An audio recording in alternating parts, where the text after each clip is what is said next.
पंतप्रधान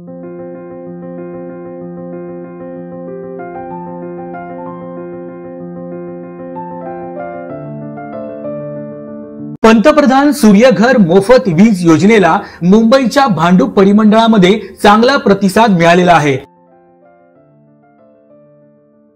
महावितरणाच्या या परिमंडळात 600 ग्राहकांनी आपल्या घराच्या छतावर सौर ऊर्जा प्रकल्प बसवलेले आहेत आणि त्यामधून त्यांना मोफत वीज मिळणे देखील सुरू आहे। यामध्ये ठाणे शहरात 53 तर वाशीमध्ये 150, पेणमध्ये 397 अशा एकूण 600 ग्राहकांनी सौर वीज मिळवण्यास सुरुवात केलेली आहे।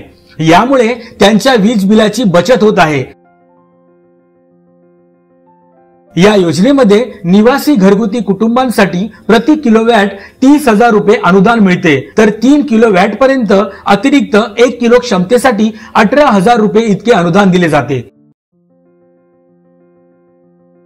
ही योजना फायद्याची असल्यामुळे नागरी भागात देखील ग्राहकांचा मोठा ओढा सौर ऊर्जेकडे वाढत आहे। महायुती सरकारमुळे नागरिकांच्या वीज बिलाची मोठ्या प्रमाणात बचत होत आहे।